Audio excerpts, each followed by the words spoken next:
que a maior parte das formalidades já foram estabelecidas.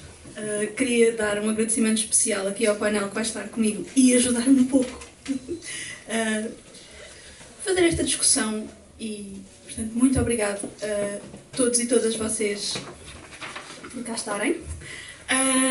Era suposto começarmos por uma curta-metragem e, infelizmente, a ordem da coisa alterou-se um pouco. Acho que somos capazes de improvisar e fazer o melhor que podemos com esta situação. Nesse caso, gostava de começar, talvez, com uma questão que não tenha a ver com a curta-metragem e sugerir tratar dessas depois de assistirmos ao pequeno filme.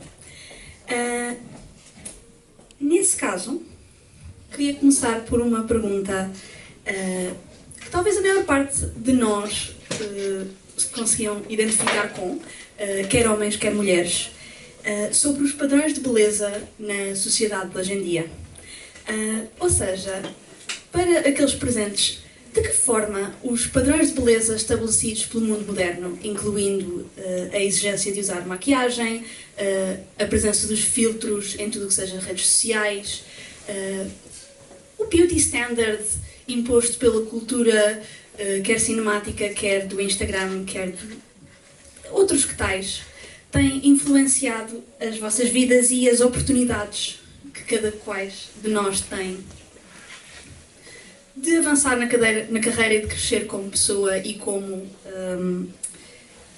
influencer primeiro. Vou passar a voz aqui ao Marley, porque foi uma das pessoas que se dispôs a falar sobre esta questão no princípio.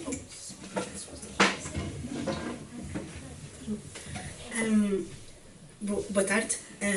Então, os padrões de beleza conseguimos ver muito online e tenho visto alguns vídeos, maioritariamente do Brasil, comentar isto mesmo, e das pressões que existem socialmente, que começam desde muito, muito pequeninos.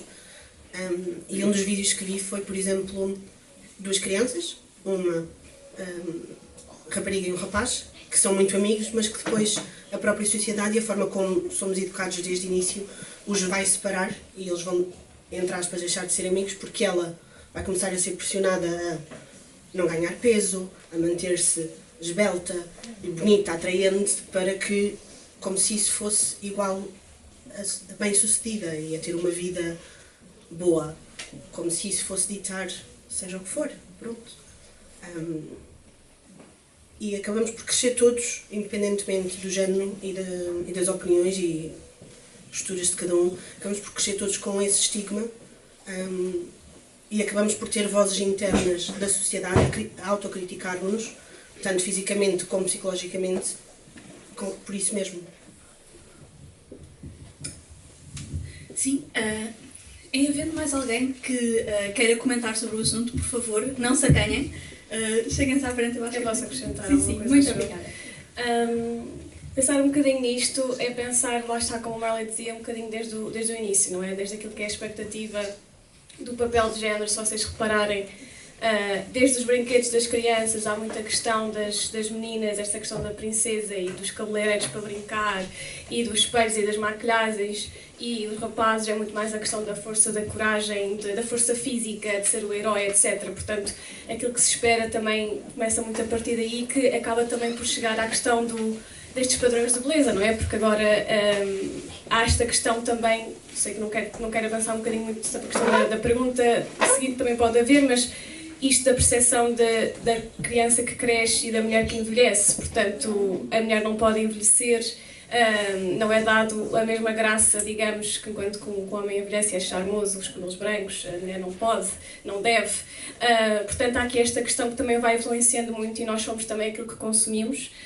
E no fundo agora vemos estas novas medidas em relação às redes sociais, não é? De uma forma um bocadinho mais preventiva, um bocadinho mais intervencionista, porque acho que de forma geral, passando também pela questão da socialização, acho que nós enquanto pais e educadores também estamos a ter aqui um bocadinho uma dificuldade em gerir isto e o que é que nós consumimos e deixamos as crianças e os jovens consumirem, e alimenta muito isso, não é? O ver aquilo que está perfeito, aquela pessoa que não tem uma gordura aqui ou uma imperfeição ali, consumir, e nós queremos nos projetar naquilo, e isso também depois irmos ao espelho e não nos vermos dessa forma, acaba também por afetar a forma como vamos crescendo, a nossa própria autoimagem e autoestima, que é muito importante ao longo da nossa vida. Portanto, diria estas palavras. Não sei se mais alguém quer acrescentar. Eu posso só pedir ao painel para se apresentarem antes de falar. Pois. Eu sou Inês Chin, sou psicóloga e investigadora. Muito bem. Inês? Sim. Eu sou Ana Jacobetti e sou pianista, e eu só posso falar da minha experiência porque não sou profissional em nenhuma área, nem psicologia, nem beleza, nem estética, nem saúde. Mas para mim o que é realmente importante é, primeiro, a autoestima, claro. E isso vem do nascimento. E são os pais, a família, essencialmente, e depois a escola e os amigos, o environment, tudo que nos rodeia, que vai fortalecer ou enfraquecer essa autoestima. Eu tenho muita experiência disso, comigo e com pessoas muito próximas, entre irmãos e filhos e etc. E, portanto, essa autoestima, para mim, deve ser alimentada pelo conhecimento de si próprio e a coragem de ser o que se é. Ou seja, uma pessoa tem olhos azuis, ou tem menos um braço, ou tem, sei lá, outra coisa qualquer, que seja diferente do que está à sua volta. Eu adotei uma menina que vem de Madagascar, na Suíça. Portanto, foi logo assim um exemplo, que havia poucas na altura, de uma diferença muito grande.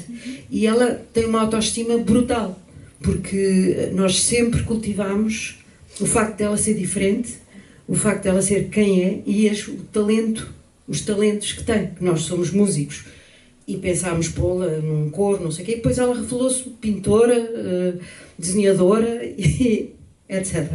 Portanto, para mim, isso é que é a verdadeira beleza, é o que a pessoa é e a maneira como o vive, e o ter confiança em si torna-se logo bonita. Sim, concordo com isso. Eu concordo aqui com a minha colega, porque isto também tem mesmo a ver com o berço, não é? A autoestima nasce contigo, ou nasce ou vai aprendendo a ter. Não há aqui aquela, não, nasceu ou aprende consoante o tempo a ter uma autoestima. O espelho é muito importante, nós olharmos para o espelho e dizermos assim, hoje eu estou espetacular. Quem vier e disser o contrário, isso é problema deles e não nosso. Isso é a frase que eu sempre tive em mente. Tive a sorte de ter também um berço em casa que todas as pessoas diziam assim, não, tu és espetacular, o teu cabelo afro para lá, os teus lábios, tu és espetacular. Então isso foi a melhor coisa que eu tive, não é? Uma das melhores coisas que eu tive em casa. E quando chego na escola, em qualquer lado, as pessoas acabam por, muitas, chamarem-me arrogante, porque a minha autoestima está mesmo lá em cima e é complicado de tirá-la lá de cima.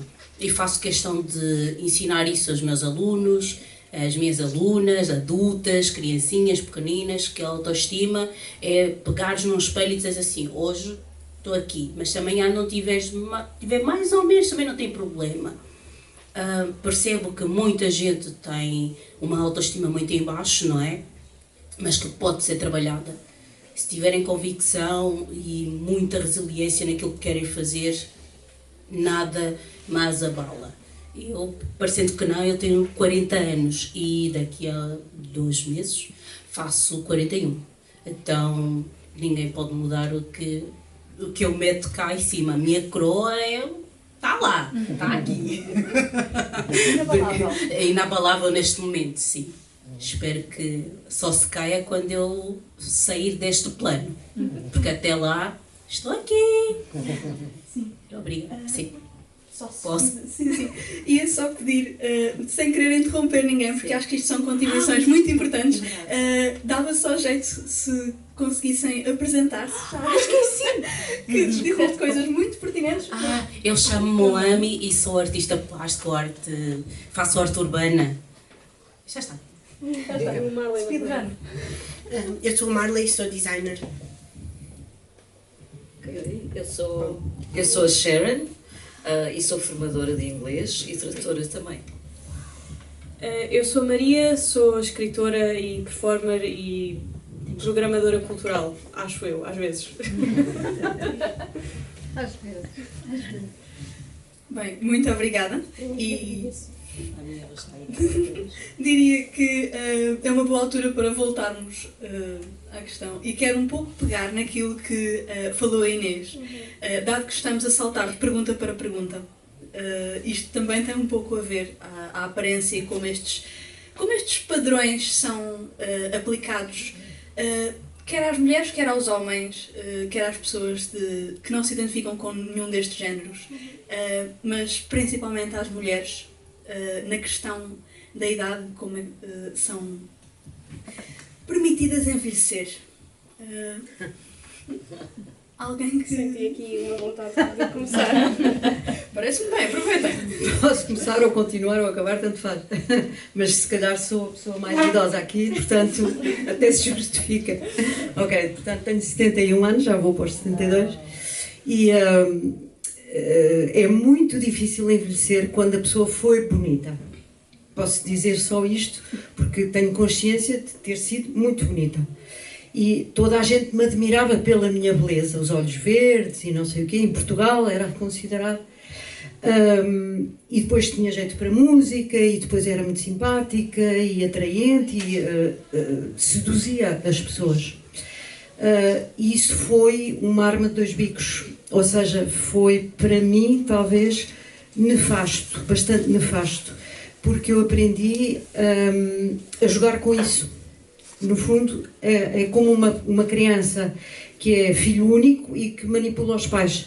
Eu não tinha vontade de manipular as pessoas propriamente, porque não tenho essa maldadezinha de querer fazer o que quero das outras pessoas, mas aprendi a realmente ser um bocadinho manipulativa nesse sentido.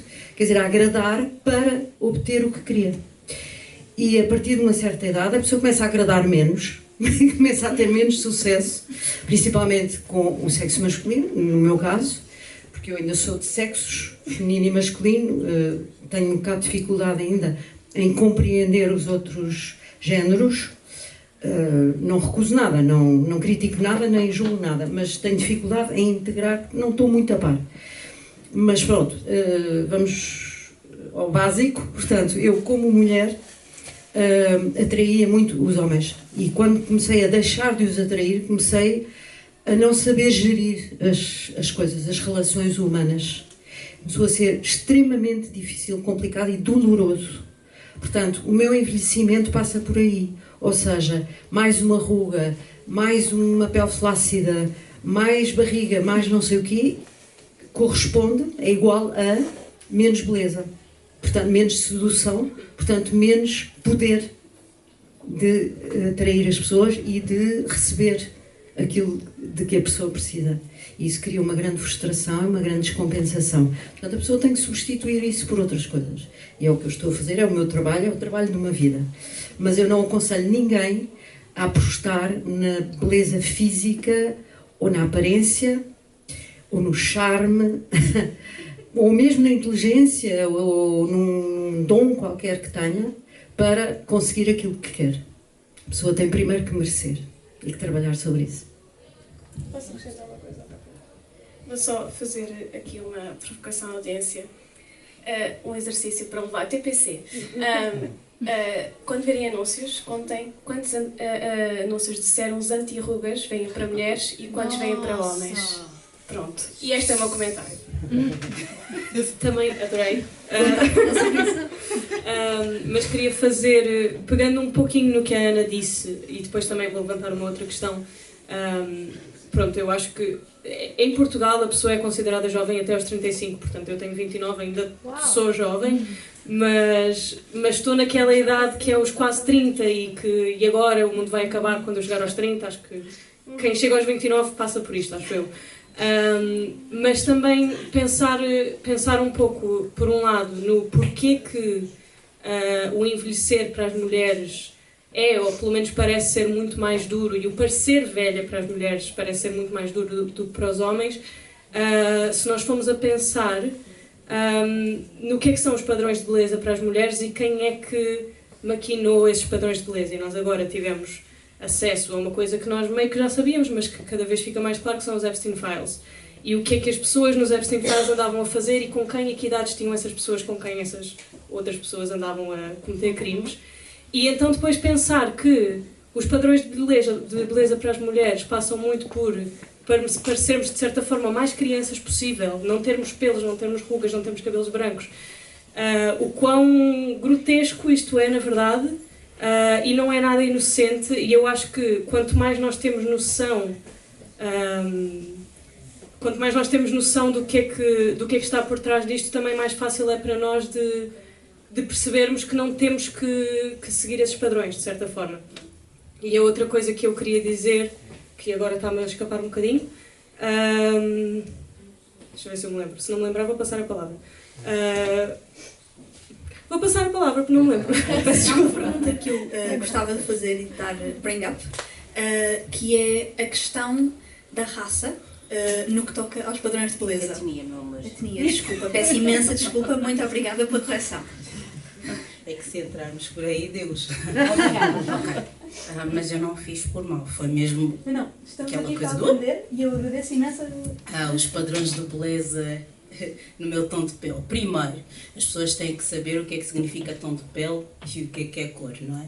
Para depois poderem falar do que é a minha beleza. Eu sempre me sentia a melhor bolacha do meu pacote. Portanto, mas é mesmo verdade, eu falo muito na brincadeira, mas eu sempre me senti a menina bonita na escola, não. Mesmo as pessoas dizendo assim, não és tão bonita. Não, querido, este aqui é o bom material que existe. Sempre fui muito de me achar muito bonita, nunca tive esse problema que muitas raparigas negras sentem. Eu nunca tive esse problema. A minha família nunca teve, porque também tivemos a sorte de sermos realmente bonitos mesmo, visualmente bonitos. E depois os outros vêm por aí. Mas sempre foi uma coisa que eu tive muito presente. A minha beleza é a melhor coisa que existe. Então, quando a pessoa disser assim, tu estás fora do padrão, eu digo, não, querida, o meu padrão, como é negro, este é o padrão negro que eu tenho. Então é isto que tenho para dizer. Vejo muitas pessoas com olhos azuis, olhos castanhos, olhos de várias cores, mas eu também digo, conhece bem o continente africano. É porque várias regiões do continente africano também têm pessoas com os olhos azuis, cabelos lisos e por aí fora. Portanto, para mim não é novidade aquela beleza que dizem que só pessoas caucasianas, brancas têm. Então, isso não me choca muito. Quando eu comecei a ouvir que aqui na Europa, principalmente quando eu cheguei, que eu não era dentro do padrão. Então, não me chocou muito. Que em África, no continente africano, existem pessoas diferentes, não é? Pessoas brancas também, com os olhos azuis, que também são africanas. E foi aquela coisa mais interessante de ver que a inteligência de algumas pessoas fica abaixo, muito abaixo, porque não conseguem distinguir que existe o continente africano e não o país africano. Claro. Eu lembrei-me do que... Posso só dizer o ponto, porque tinha a ver com o que a Ana tinha dito e eu agora me lembrei. Que é a questão de nós a partir de certa idade começarmos a ter, enquanto mulheres, começarmos a ter uma certa dificuldade em perceber onde é que está o nosso valor se já não está na beleza. Sei que estou a parafrasear muito, mas um bocadinho assim. E eu acho que também tem muito a ver com o que é visto socialmente, com o que é o valor da mulher, que é a fertilidade. E nós, a partir de certa idade, deixamos de ser férteis e fisicamente damos indícios de que estamos a deixar de ser férteis, ou seja, perdemos o valor, ou seja, somos vistas como mais feias. Só que se nós, enquanto sociedade, mas também a nível individual, conseguirmos perceber que o nosso valor não está aí e que a questão da fertilidade e de sermos nurturing, como se fala muito, pode ter a ver com a criação, pode ter a ver com criação artística, pode ter a ver com criação de comunidade, com estarmos uns com os outros, com termos a dar à sociedade mais do que crianças, não é? E eu acho que é também uma visão de paradigma que nós podemos ter de perceber que o nosso valor vai muito além disso e, portanto, a nossa vida de facto não acaba aos 30, nem aos 35, nem aos 60, nem aos 70. Acaba quando acaba. E acho que é importante. Pronto, mas havia aqui...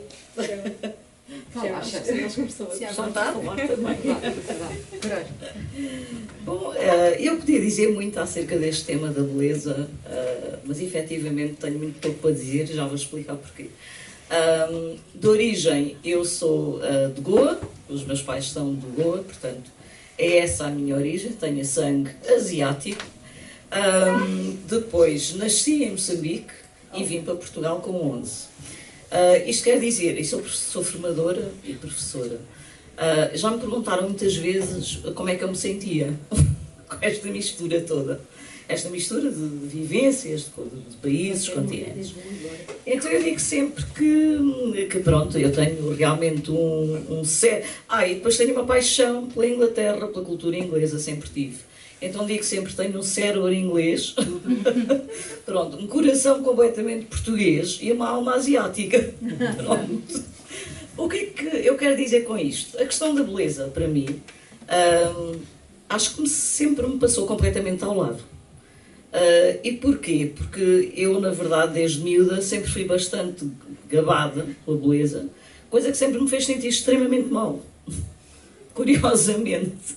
Quer dizer, eu tenho consciência, sempre tive, se sou gira, se deixo de ser, mas são comentários, seja de homens, seja de mulheres, que sempre me passaram um bom bocado ao lado. Porque eu sempre tive um estilo muito próprio. Nunca me deixei guiar por padrões de beleza estipulados por outros. Ou seja, aquela noção de como é que uma mulher se deve parecer ou não, ou como é que se deve vestir.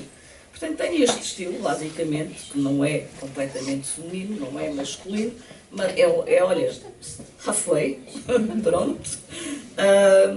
E sempre achei que as mulheres ligam muita ou demasiada importância à questão da beleza. Porque a pessoa pode cultivar um estilo próprio, aliás, deve cultivar um estilo próprio, de beleza, como tudo o resto. E quer dizer, eu não se deixar levar para estas coisas que a sociedade diz que eu tenho que ser assim ou ser assado. Porque quem quiser gostar, gosta na mesma. Portanto, é por isso que a questão da beleza, e eu até tinha escolhido este tema para responder e depois desisti. Porque achei que se calhar depois iria acabar ou por explorar demasiado ou por não dar importância absolutamente alguma. Pronto, e é isto basicamente, não tenho assim... Também é uma boa altura para pegarmos numa questão que, enquanto a Ana estava a falar, me ocorreu, que é a beleza interior é uma coisa importante, mas será que ser bonito, quer interiormente, quer exteriormente, porquê é que dizemos bonito e não bom? Porquê é que o bonito é o associado com o moralmente correto, é o associado com aquilo que nós queremos ser? Enquanto mulheres não temos direito a existir e a ter valor, mesmo que sejamos fisicamente horrendas ou talvez um pouco desinteressantes.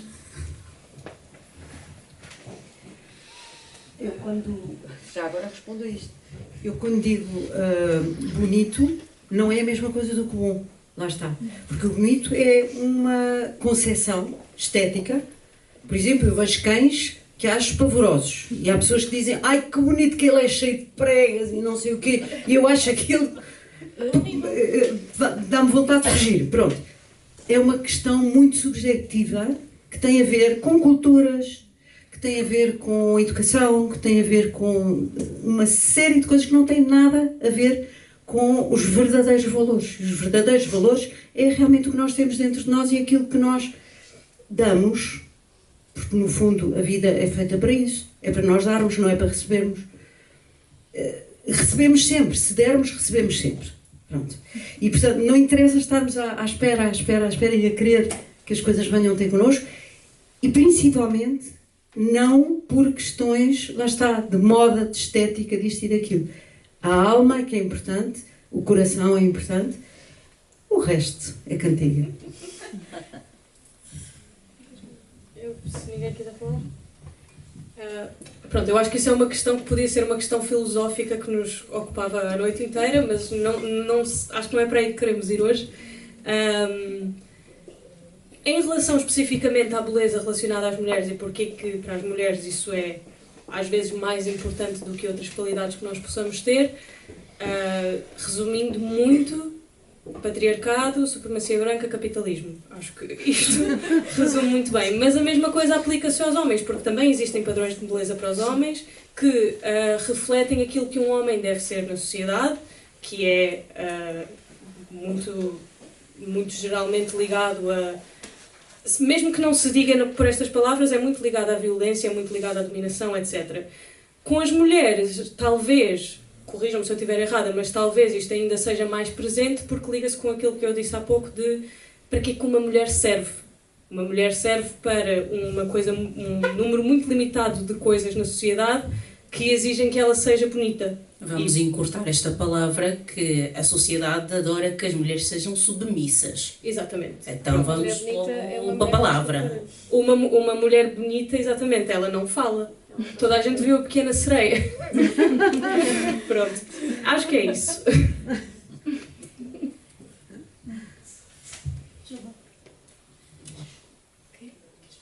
Se eu quero falar, não? Acho que é isso. Uma mulher bonita é uma mulher que faz pouco barulho. Então eu acho que sou super feia.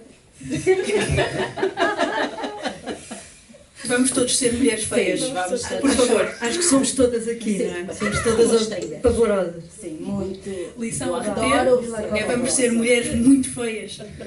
Acho que é até um acrónimo. Pavorosas, monstrengas. Isto traz também a uma questão, a questão dos papéis de género. E no que toca às mulheres e na discussão de elevar as mulheres e daquilo que podemos fazer para proteger as mulheres, garantir a igualdade às mulheres, porquê é que tantas vezes os homens estão desinteressados ou não presentes nestas discussões? Olha, eu não disse a amigos homens porque ninguém me disse, porque disseram-me que era uma coisa sobre as mulheres e então só falei a mulheres. Mas se tivesse sabido que havia lugar para homens, eu tinha trazido amigos homens. Peço desculpa. Não, é exatamente isso, é exatamente esse interesse. Quando falamos de questões dos direitos das mulheres, sim, porque é que eles não estão a porquê é que o nosso instinto é procurar outras mulheres? Porque é seguro. Sim, porque é Somos mais frágeis. Mas eu teria muito a dizer e vou tentar ser muito sucinta sobre este assunto. Até porque eu acho que também é interessante ouvir os homens sobre isto, não é? Mas eu também acho que há aqui uma questão de uma percepção de ameaça dos dois lados. Eu sinto mais à vontade de falar sobre isto com mulheres porque sinto que é uma experiência partilhada e há um nível de empatia que, por mais que eu explique a um homem aquilo que é o ser mulher aqui, que há de ser diferente do que é ser mulher no outro lado qualquer, essa experiência não vai ser partilhada, vai ser uma experiência do ponto de vista, ok, cognitivamente eu consigo perceber o que me estás a dizer e que seria complicado, mas viver isto todos os dias, por exemplo, eu acho que se calhar se um homem entrar num elevador cheio de mulheres e não vai pensar, estou num espaço fechado cheio de mulheres e sou o único homem aqui. Eu penso nisso sempre que entro em elevador e sou a única mulher no elevador. Que há um nível de ameaça diferente, portanto, eu partilhar a minha experiência com outras mulheres é de um ponto de vista de experiência partilhada. E também acho que há um nível de ameaça do outro lado na medida em que até que ponto é que isto é problema meu e que isto ameaça o meu papel. Porque para mim também é confortável eu poder ser e ter o que eu quiser sem se calhar ter o mesmo nível de esforço, mesmo que não me aperceba, ou o mesmo nível de sexismo, no fundo, destes papéis de género que nos trazem. Mas acho que também passa muito por isto deixar de ser, ou algum do discurso que possamos ter, que também nesta perspectiva do patriarcado, eu percebo isto perfeitamente, mas também percebo que do outro lado possa ser ameaçador. Portanto, se calhar convidar os homens a vir para este lado, perceber que é um lado com que beneficiamos todos, porque o patriarcado também prejudica os homens, e tornar este assunto algo relevante também para eles. E passar a linha mais do que isso, se fosse a tua mãe, se fosse a tua filha, se fosse a tua irmã. Certo, pode ser um ponto de partida, mas não um ponto de chegada.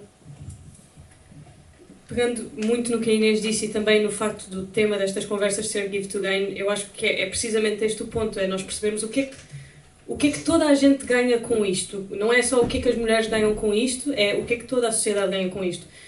O que é que os homens ganham em participar e em ser solidários com questões feministas, ou o que é que as pessoas brancas ganham em conversar com pessoas negras sobre temas antirracistas, o que é que pessoas hetero ganham a conversar com pessoas LGBT sobre questões LGBT, porque no fundo é um fortalecimento da nossa sociedade como um todo. Acho que nós temos muita, e acho que isto é evolutivo também, uma vontade de proteger os nossos, mas a nossa ideia de quem é que são os nossos é muito limitada. E se nós alargarmos, se nós conseguirmos alargar esta ideia de os nossos não são só a minha família, não são só as pessoas que se parecem comigo, não são só as pessoas que pensam como eu, são todas as pessoas com quem eu partilho e de quem, numa situação de emergência climática, de apocalipse, de guerra e tal, de quem é que eu vou depender e quem é que vai depender de mim. Não vão ser só as pessoas que pensam igual a mim, vão ser todas as pessoas que estão a partilhar comunidade comigo. E então nós temos que nos cuidar uns dos outros, temos que nos defender uns aos outros e temos que nos compreender uns aos outros, mesmo que vivamos experiências muito distintas, e também não podemos esquecer que as experiências são distintas e não podemos ignorar isso. Acho que é isso. Olha, eu já agora disse que não percebia nada disto, mas eu, quando andava no conservatório, os meus amigos eram todos mais ou menos homossexuais, ou seja, os rapazes. E nós adorávamos, as raparigas adorávamos isso, porque primeiro eles eram mais sensíveis, compreendiam-nos muito melhor, e depois, por exemplo, íamos para a praia fazer topless. Ninguém nos chateava porque estávamos rodeadas de rapazes. Eles não se interessavam por nós, mas depois os outros também não vinham chatear-nos.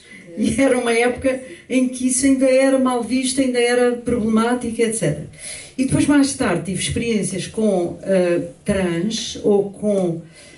não, trans propriamente não conheço nenhum, mas conheço...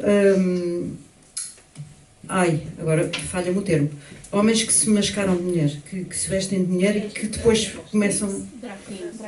Sim, por exemplo, eu moro num prédio ao pé do Conde Redondo e, portanto, quando eu fui para lá ao princípio, havia muitos que faziam à noite o seu negócio, não é?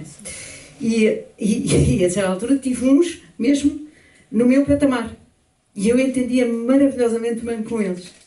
Eram tão engraçados e havia um brasileiro especialmente com quem eu simpatizava imenso, e eu lembro-me de uma vez estar a conversar com ele e ele tinha assim uma espécie de um baby doll muito curtinho e muito cavado. Então estávamos a conversar e ele puxava assim um bocadinho para cima, depois puxava para baixo, depois puxava para cima, puxava para baixo, para se sentir menos desconfortável. E eu encantada com ele. E perguntei-lhe, então, mas vocês são trans ou são só travestis? Somos só travesti. Disse, então e as mamas? Vai aos poucos. E eu achei delicioso, eu adorava aquela gente. Tinha também prostitutas no prédio, numa altura, e com elas não me entendia nada. Mas com os travestis, sim, entendia-me lindamente. E eles enterneciam-me, eu achava-os realmente sensíveis e amorosos. Agora, trans, não. Conheço um homem que era rapaz na minha altura, que não sei se já era homossexual ou não, que depois fez uma operação, ele foi viver para fora, fez uma operação. Era Pedro, tornou-se Patrícia, mas eu nunca mais o vi. E falaram-me dele, e houve pessoas que o encontraram e disseram, está horrível, não sei o quê. Eu não posso dizer nada porque não sei, não vi. E faz-me muita confusão. Acho que é preciso uma coragem brutal, e é preciso a pessoa estar a sofrer horrivelmente no corpo que tem para se expor a essa prova que é estar a já uma operação. Eu, quando ouço falar em operações, fico logo toda apertadinha, que eu odeio isso. E fazer essa transformação, que é uma coisa tão radical e tão vital, deve ser realmente muito, muito forte a necessidade que têm essas pessoas. E eu respeito enormemente as pessoas e sofro com elas, porque acho que deve ser muito difícil. Mas pronto, não conheço bem o assunto. Eu decidi não falar deste tema porque conheço imensa gente, mas eu não queria falar deste tema porque eu queria que tivesse alguém que representasse esse tema, para nós percebermos o que é que eles sofrem, o que é que eles sentem e o que é que eles são,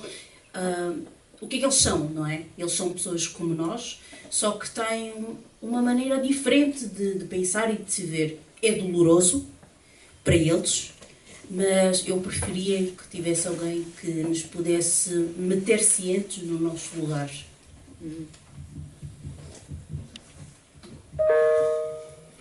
Então, eu não vou falar pela comunidade toda, porque sou uma pessoa.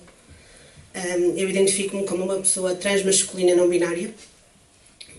Inclusive, eu já fiz a mastectomia, portanto, posso falar desse aspecto. E vem ao caso também no tipo de conversa que estamos a ter, porque não é necessariamente doloroso, não é necessariamente mau, apenas estamos numa embalagem errada. É a parte de fora não corresponder à parte de dentro, é peças que estão a mais e outras que estão a menos. É dentro sentimos-nos de uma forma, mas a sociedade vê-nos de outra. E aqui também vem um bocado os papéis de género e a forma como as pessoas se identificam e como se veem, porque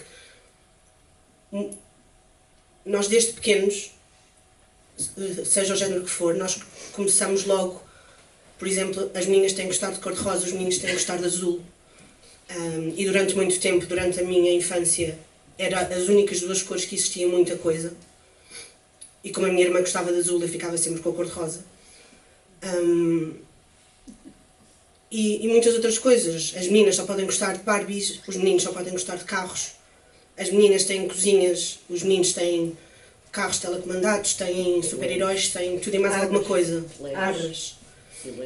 E só na idade adulta é que tomei conhecimento e contacto com pessoas trans e uma grande parte da comunidade LGBT, que envolve muito mais do que pessoas trans. E só nessa altura eu comecei a questionar, porque até aí apenas não cabia no padrão, era diferente, e por aí fora. Aquilo que posso dizer é que, olhando para fotografias minhas antes e fotografias minhas agora, tirei-me 10 anos à vontade, porque neste momento já vivo, em grande parte, num corpo que corresponde ao meu interior, e já me vejo a mim cá fora como me via por dentro.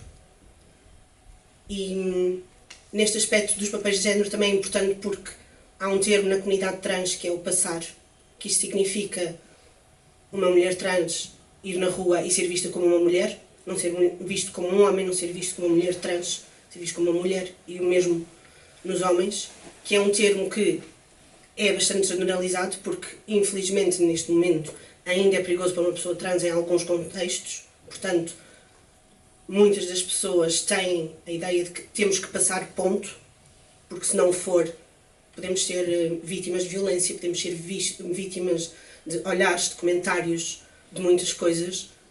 E o papel de género nesse aspecto também não é o mais indicado, porque um homem que tenha vivido como mulher tem um nível de influência psicológica gigante, porque o físico tem que ser de uma forma, o psicológico tem que ser de outra, e depois é o conflito interno, que é, nós somos educados daquela forma, mas nós por dentro não somos assim, e somos vistos como incompreendidos, somos vistos como outcasts, e depois quando, efetivamente, temos a força, a coragem e o suporte para prosseguirmos a pessoa que somos e alterarmos a embalagem, há muita gente que se perde pelo caminho, há muitas relações que se perdem, há muito tudo que se perde, inclusive na família.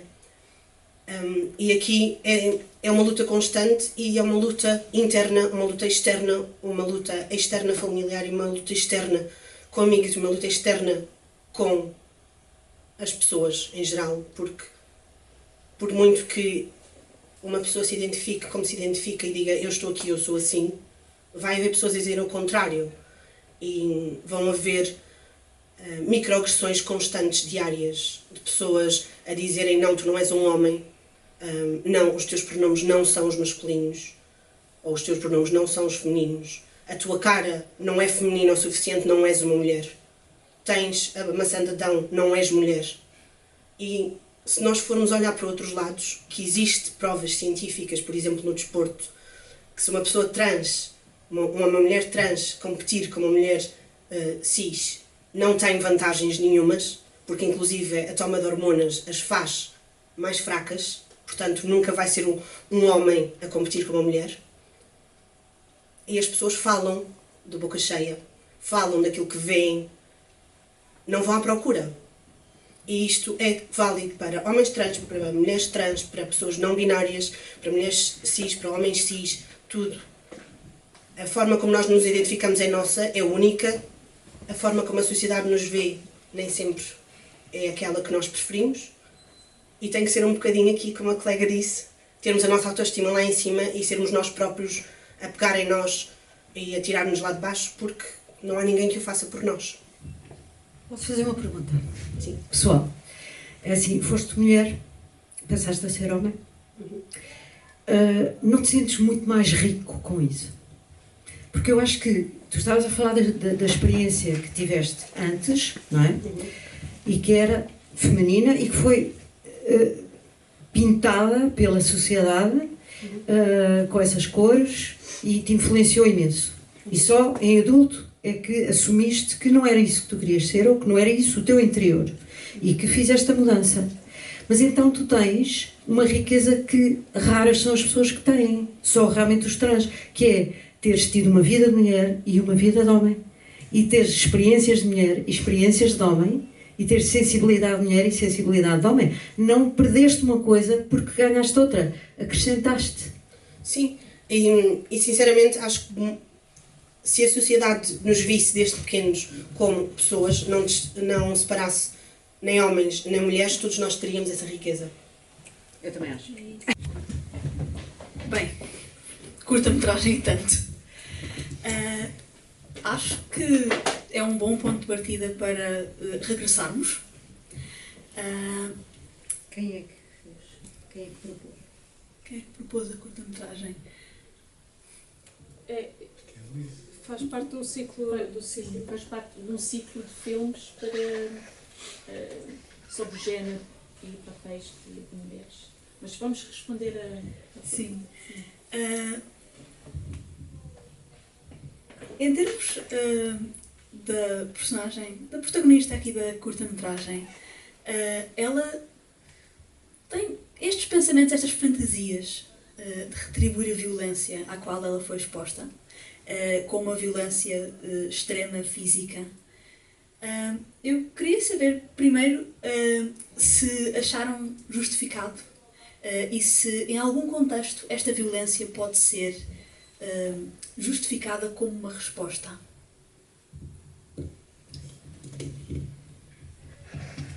Eu adoro esta pergunta e eu vou começar por dizer que eu adoro esta pergunta precisamente porque eu tenho um problema com a premissa. Mas eu acho que isso é ótimo porque abre o debate.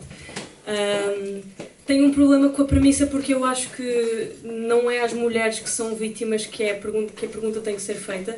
Isto faz-me lembrar não sei se conhecem, mas se não conhecerem, vão assistir a um vídeo da Angela Davis numa entrevista em que lhe fazem uma pergunta parecida, que é justificável que as pessoas negras nos Estados Unidos respondam com violência às pessoas brancas? E ela responde precisamente com isto. Não é a mim que tenho que me estar a perguntar isto.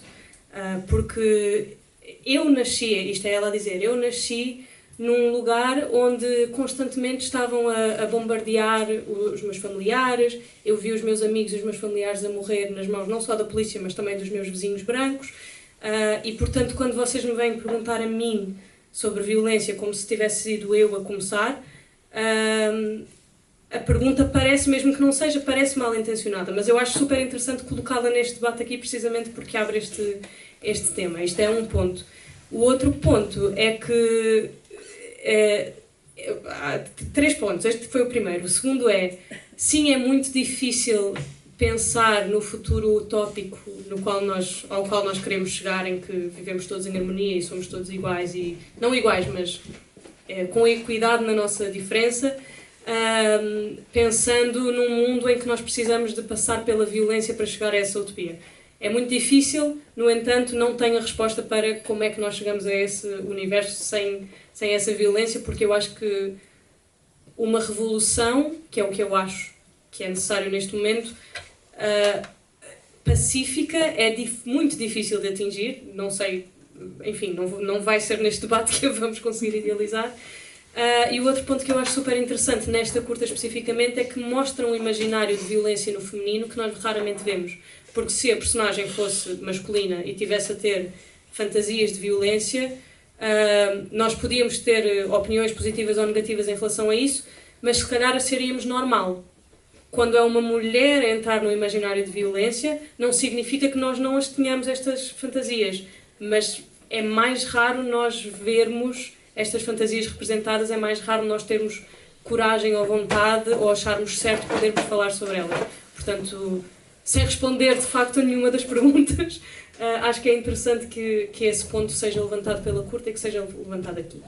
Acabaste, sem querer tirar a palavra a outras pessoas, acabaste fazendo a outra pergunta sobre isto, que eu acho interessante, e obrigada por eu pensava que tinha dito que eu tinha tirado a palavra a outras pessoas. Não, eu não quero, só mesmo porque mencionaste isto, e assim abro e ponho as 2 questões ao resto do painel, que é a forma de como a partilha destas experiências e destas histórias consegue promover a solidariedade entre nós todos e o ganho coletivo, expondo a experiência vivida pelas mulheres e expondo até estes lados mais, entre aspas, desagradáveis ou mais reais, porque de facto as mulheres são pessoas e, tal como os homens, temos reações e temos a raiva.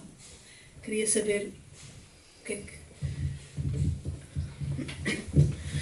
Eu acho que é importante mostrar, porque eu acredito que seja através de vermos e de conhecermos que conseguimos perceber o que é que se passa com as outras pessoas. Porque por muito que uma pessoa se informe e pesquise online e fale com outras pessoas, às vezes não consegue perceber até que ponto é que a experiência pode afetar ou não, e ver uma curta-metragem como esta, na primeira pessoa, a mostrar aquilo que sentiu, dependendo da forma como é passada e dependendo também da pessoa que está a ver, claro, mas consegue-se transmitir aquilo que se sente e é mais fácil de chegar ao outro, porque às vezes é mais fácil de ver e de não experienciar na primeira pessoa, mas quase, do que apenas ouvir falar ou saber que aconteceu e não vê e não tem o impacto, como é o caso aqui.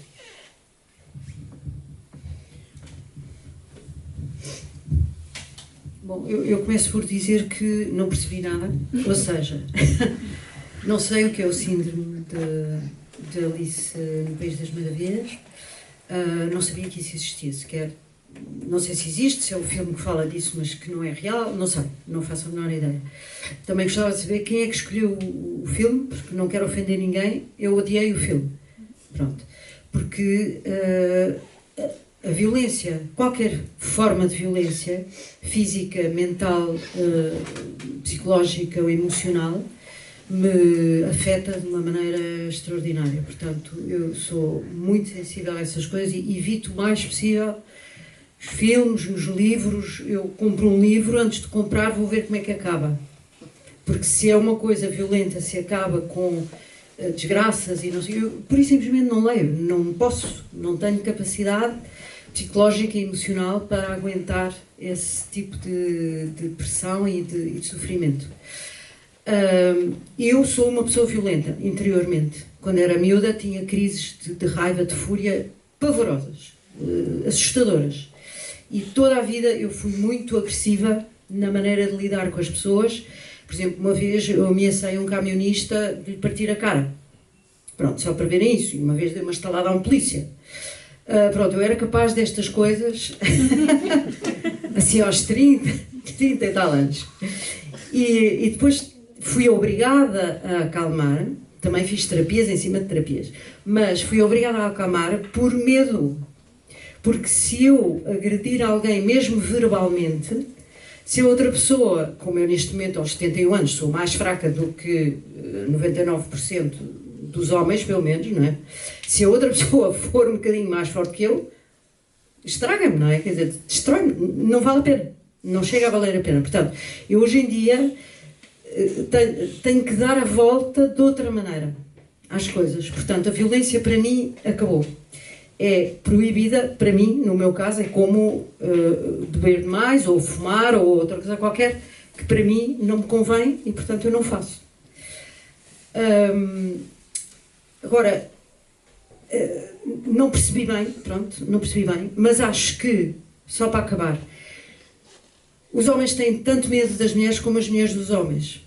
Só que é um medo diferente, porque nós temos medo da superioridade física, ou da violência física, porque é real.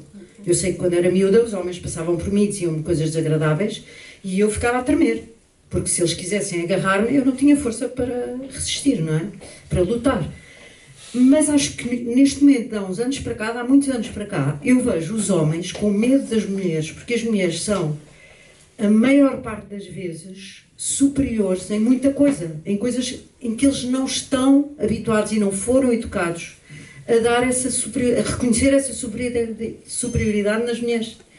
Porque para eles eram os donos e nós éramos as escravas quase, não é? Éramos submissas. E portanto, a partir do momento em que as mulheres começaram a afirmar-se, a achar que eram iguais e que até fazem melhor certas coisas do que eles, as mesmas coisas. E por exemplo, eu tenho visto na política, tenho visto mulheres que se afirmam e que enfrentam homens e que os fazem sentir-se umas merdinhas, porque é o que eles são, porque há homens realmente que não valem nada, e as mulheres têm essa capacidade, muitas vezes, de serem superiores a eles em muita coisa. Não estou a falar de todos os homens nem de todas as mulheres. Estou a dizer que a tendência é para... E estou convencida, como muita gente já disse, mulheres muito importantes, tipo Marguerite Yourcenar e Simone Weil e não sei o quê, que se o mundo fosse governado por mulheres, não era assim. Já tinha explodido? Eu acho que não. Já. Eu acho que as mulheres é que iam conseguir que o mundo fosse mais justo e mais humano. Era tudo isso, mas antes já tinha explodido, porque nós controlamos muito bem a nossa raiva. Nós somos muito boas aqui mentalmente. Portanto, muitos dos homens têm medo de mulheres com um grande grau de mental. Sim. Isso faz confusão. E se nós estivéssemos todas na política e presidentes da República, muita coisa... Primeiros ministros. Já tinha mudado assim muito rápido. Muito rápido. Desculpe a interromper, mas acho que vamos ter que terminar. Podemos só fazer um resumo pequeno da conversa e depois discutimos. Bem, houve alguns assuntos que infelizmente acabámos não conseguindo tocar em. However, acho que conseguimos fazer ainda uma conversa interessante e engaging, onde toda a gente teve tempo e espaço para participar e expor. Queria mais uma vez agradecer-vos pela vossa presença aqui, pelas vossas partilhas e opiniões. Eu tive pena que a Sharon falou muito pouco e tinha imensas coisas para dizer. Pois, mas as perguntas podemos não foram podemos fazer uma outra sessão. Eu acho que só para relatar, eu gostava de Mariana, temos tempo para uma pergunta do público ou não? Já estamos a Uma resposta sucinta. Se sim, ok, uma resposta ótimo. sucinta. Está a dar autorização. Sim, está. Pronto. Então temos uma pergunta do público. Vá lá, público. Eu sei que nós temos. Come on. Talvez uma pergunta do homem. Falámos muito sobre se calhar, homens e mulheres e um bocadinho homens versus mulheres também. Mas até que ponto vocês acham que as próprias mulheres continuam a travar o progresso das mulheres no poder? Até que ponto vocês também fazem parte dessa batalha? Esse processo. Vamos lá, vai. Até que ponto é que as mulheres fazem parte desse processo? Sim. De travar. Eu realmente tinha uma citação, tinha trazido para aqui uma citação da Simone de Beauvoir, que eu adoro, e que diz qualquer coisa como: ninguém nasce mulher, torna-se mulher. Pronto. E eu penso que isto é aquela premissa que depois vale para tudo. Portanto, se não é a própria mulher a desconstruir imensas coisas logo desde o início, quando digo início, pronto, adolescência, muito jovem, as coisas vão escalando e vão ficando sempre cada vez mais iguais. Porque a sociedade determina que seja assim. Se não forem elas as guerreiras ou quem realmente tenta quebrar aquilo que está pré-estabelecido, é muito confortável, eu acho, para os homens e não só, que as coisas fiquem sempre assim. Eu às vezes tento colocar no lugar de um homem. Gostava de ter essa capacidade de estar a viver, nem que fosse uma semana, como homem. Mas porquê? Porque eu gostava de saber, se fosse homem, tendo eu a história toda, o peso de séculos, em que o homem sempre esteve por cima e a mulher por baixo, se eu teria a real coragem de também deixar de estar confortavelmente na minha bolha, basicamente. E eu penso nisto muitas vezes. Porque uma coisa é, pronto, os tempos mudaram, estas coisas todas que aconteceram, óbvio, ninguém ficou igual, nem nada ficou igual. Mas eu às vezes interrogo-me, e já fiz esta pergunta a um dos meus irmãos, e que é isto mesmo. Eu gostava de saber, se eu fosse homem, se eu saía da minha bolha, que é uma bolha de conforto, muito cómoda. Não, mas é mesmo, não estou a ser sarcástica, não estou a ser irónica, nada. É mesmo, se eu fosse homem, eu acho que é preciso também um homem acima, se calhar um bocado acima da média, para lidar muito bem e de forma muito normal e natural com estas questões todas e com todas as mudanças que aconteceram em Portugal depois do 25 de Abril e noutras partes do mundo, noutros timings. Se houver tempo, só porque há uma questão que me deixaria muito triste se acabássemos por não falar sobre, que também vem muito dessa questão do sair da bolha de conforto, que é a questão de como as mulheres brancas de vez em quando se alinham mais com os homens brancos do que com as mulheres de outras etnias.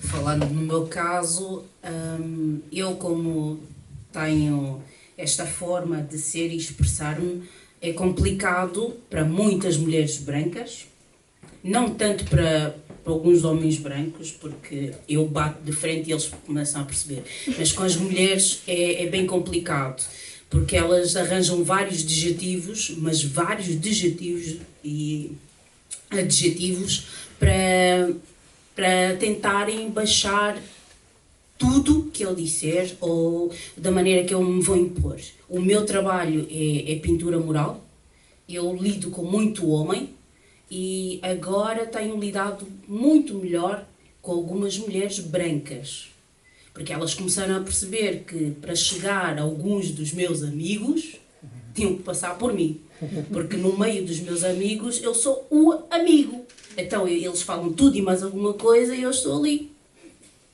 Ok. E é complicado, sim senhor, elas dão ali uns empurrões extras e fingem que está tudo bem, mas é uma fantochada completa.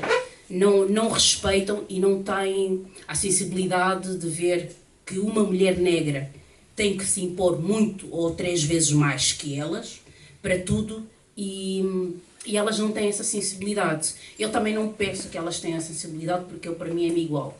Não estou aqui para dizer, não. Se abrir uma porta, ok. Se não abrir a porta, eu vou entrar pela janela porque eu, desde que me conheço como pessoa, sinto que não nasci para agradar ninguém. É 880, gosta ou não gosta e tanto faz. Então não me faz diferença agora com 40 anos. Sim, I think we're wrapping up. Obrigada. Tomar um chazinho, mas não hoje.